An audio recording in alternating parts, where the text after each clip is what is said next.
Hello, Ms. Hadaway's IPC class. These are the notes on atoms and elements. Some of you guys who have been in class already have already taken these notes. You don't have to take them again, but this is for the kids that have been on remote learning or they're quarantined. So you're going to need to fill in the blanks on the paper that's in the Google Classroom for the IPC. You can print the page off and fill in the blanks, and then take a picture of that and load it up to the Google Classroom for this assignment. Or you can type the answers into the formative when you click on the little assignment right below there. It's your choice which one you do, but it's up to you. If you're typing it in, you need to be able to watch the video and type at the same time, so you may have to split the screen and have one screen open to the YouTube video and another screen open so you can type in your answers on formative. We're just trying this out. We're going to see how this goes. So atoms and elements. So all matter, and you guys already know this. You knew this before you came into this class. All matter is made of tiny particles called atoms. You probably know the basics of the atoms already, so this should be mostly a review for you guys. Atoms are made of even smaller subatomic. Sub means below, so they're smaller than the atomic level. They're below the atomic level.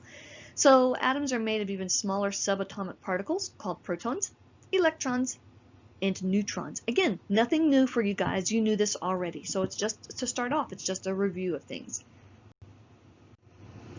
The proton is positively charged. These proton particles are found in the nucleus, and they have a mass of 1 atomic mass unit, AMU. The particles, those subatomic particles, are so incredibly small that they had to create a unit of measurement for them because the mass is so tiny. So protons are positive, they're in the nucleus, and they have a mass of 1 AMU. The number of protons determines the element of the atom. So what's the identity? What is it? Is it gold? Is it silver? Is it hydrogen? The number of protons determines that. And for example, hydrogen always has 1 proton. Helium always has 2. If you have an unidentified element and it has 2 protons, it's always going to be helium no matter what. Remember, anytime you need to pause this so you can take a minute and fill in the blanks until you get accustomed to doing this, feel free to pause this video whenever you need to. The electron is the negatively charged particle, and it's surrounding, it orbits that nucleus. So they're negatively charged particles, it's not going to show up, in the electron shells or levels. So we say they're orbiting, but it's not a true orbit like we think of the orbits of the planets, but a lot of times we call it that because it's easiest to get that picture in our mind.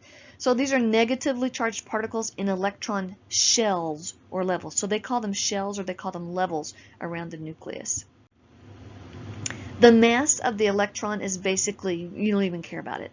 It's insignificant. It's so incredibly tiny. It's 1/1850th of a proton. So that means if you took that 1 proton and cut it into 1,850 pieces, that 1 piece would be the mass of an electron. It's so tiny that we just say, nah, we don't even care. Let's not even count the mass of the electron in here. So it's so tiny it doesn't add any significant mass to the atom at all. I mean, nothing. So we don't even take the mass of the electron into account when we talk about the mass of the atom. The neutron, however, is different from that.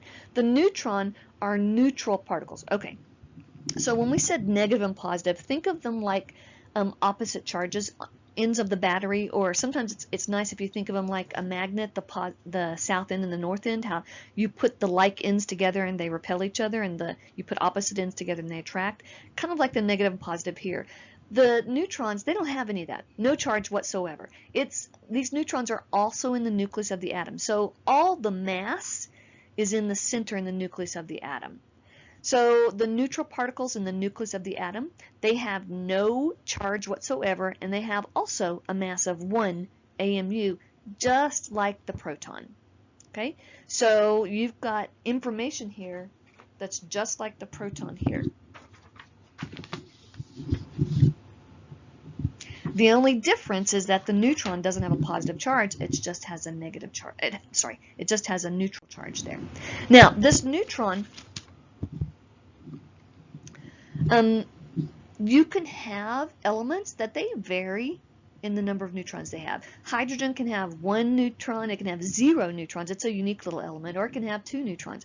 Helium can have 1, 2, or 3 neutrons. It just depends. It's not the neutron that determines what the element is, it's always the protons. So hydrogen is the only element that doesn't have at least 1 neutron in its nucleus. The most common form, we call them isotopes, the most common isotope of hydrogen has 0 neutrons. So it has 1 proton, 0 neutrons, 1 electron.